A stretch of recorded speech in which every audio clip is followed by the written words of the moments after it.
No, please. Games, please. Keep it on replay. Nuggets trailing 48-39. Come on.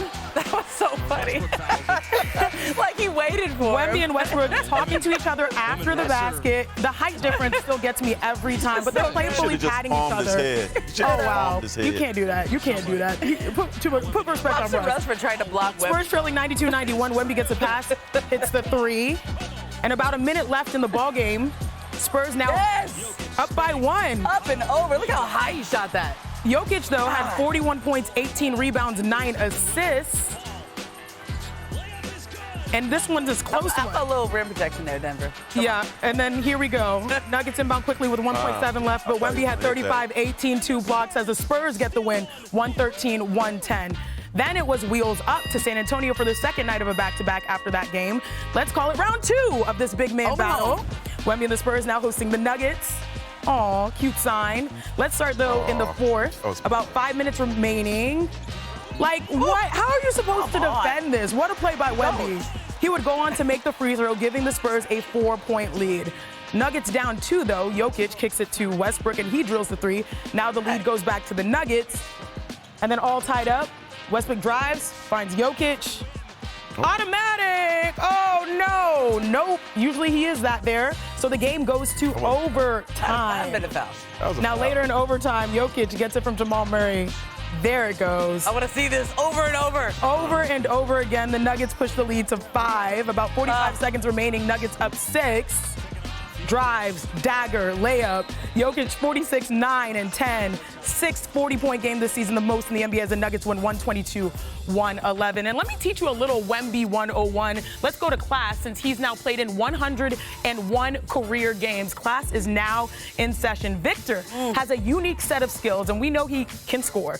But he has more points than the league's all-time leading scorer, LeBron James, through 101 games. Don't get it twisted. Wemby is a two-way player. He has more blocks through 101 games than Hakeem Olajuwon, the all-time blocks leader. And his versatility stands out at 7'5" because in 101 games, Wemby has more three-pointers than Steph Curry, who is the greatest shooter ever. So there has literally never been a player like him, and the numbers, they truly support it so far. So DDJ, what is the most impressive part of Victor Wembanyama's game? Well, first, having more threes than Steph is one thing, but he has more threes than Trae Young through 100 games, and that's a whole different ballgame. We're talking about a dude who came in when everybody had the green light to shoot as many threes as possible, and he has more than Trae Young. But for me, beyond the stats, it's the fact that Wemby shows up for all of these big marquee games like a veteran superstar. He was the best player in the gold medal game for a long time. Look at what he did on Christmas in that marquee game. He just went head-to-head with Jokic for 2 games in a row. You remember the block he had against Giannis last year in that marquee game? Like, he stands up for these games like a star does, and he's just getting started. There are no goosebumps, there are no butterflies in this dude at all. Yeah, and you know, sometimes when people come in with a hype like this, it takes them a couple years to learn how to be a professional. It takes them a couple years to learn the league and how to translate those skills. It takes them years to just get muscles and build and be able to compete at that level. We haven't seen that with him. Yeah, you're right. I mean, the Giannis transformation, right? Yeah, he has come into the league and he's been able to stand up to everything physically. He's been able to stand up to the rigors of the game.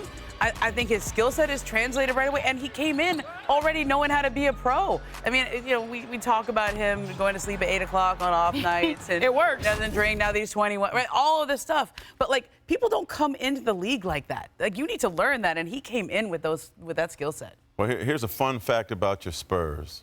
They have not been to the playoffs since 2019. Wow. How odd does that sound, After 20 right? straight years. You're right. Yeah, and you got to have Wemby in the playoffs. Yes. I would love to see San Antonio and Denver. I mean, Wemby against anybody.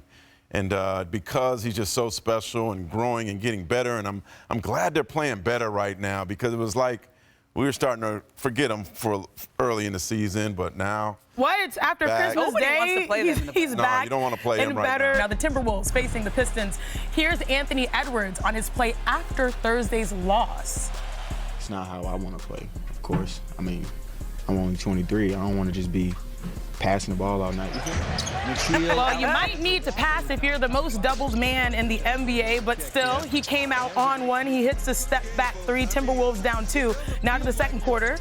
T-Wolves down. He hits another 3, Ramona. I mean, listen, he can do that all night, but when I listen to him, I hear that's Kobe Bryant. That's worth your money right there. He had 26 points in the first half. New career high for points in the first half. They are. They're not loyal. But like Kobe used to talk like that. Like, shoot, I'm the best option. Why shouldn't I shoot 30 times a game? You know, he's figuring it out. He's navigating. Of course I don't want to pass. Another step back 3. He's at 43 points. Again, 53 points, a new career high. Now we head to the fourth quarter. Pistons up 96-85. Cade Cunningham. Can we see a Cade highlight? I mean, they're here. They It has won the arrived. game, right? It has arrived, and they have turned the page from last season. The final minute of the game, Pistons up 117-103. Makes the fadeaway jumper.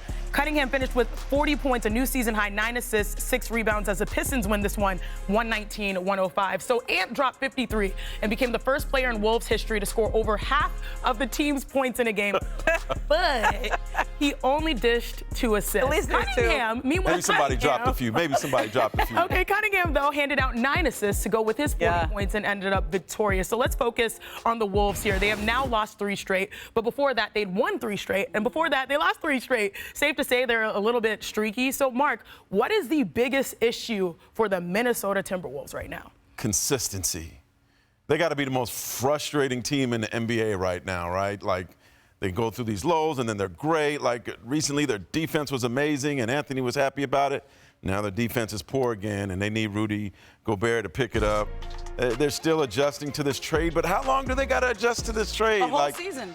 Man, they need to figure it out. And I think for Ant, they need him to show more leadership, get the better out of his guys. This is probably the least productive team in the league. But like that's the thing we talked about last year. His leadership, bringing the guys along, was really important. But he also had space last year. He did have space. Because Cat would space the floor, and he was a secondary scoring option, and they just haven't They need Julius to be aggressive, too. Yeah. So is the issue floor spacing, DDJ? That's absolutely the issue with this team. Anthony Edwards is shooting just 23% of his shots at the rim. He was at 31% last season. They're the 21st offensive rated team. But beyond that, the guys around him are just not making shots. DiVincenzo, Conley, Naz Reid are shooting lower three-point percentage than they did last year. Jaden McDaniels is shooting a career low from 3, including a career low from the corner 3. And a lot of that is just the fact there's not enough spacing, there's not enough open shots, and it's one thing to score 53 points against the Detroit Pistons, but what we saw a few games ago with Boston and OKC, where they lock down on you, when they double team you, and they can move around the court, that's the type of defense that they're going to see, the Wolves are going to see in the playoffs. And they're looking at an early exit unless they can figure something out, especially Anthony Edwards figuring something out once he gets double teamed. And DDJ, in the meantime, it doesn't get any easier, really, because they face the Clippers, who recently got Kawhi Leonard back this weekend in a win against the Hawks. He was on a minutes restriction, but he still finished with 12 points on 4 of 11 shooting and plus 22 when he was on the floor. He is not listed on the injury report. Great news, Clippers fan and producer Demetrius. Great to see Kawhi back on the court.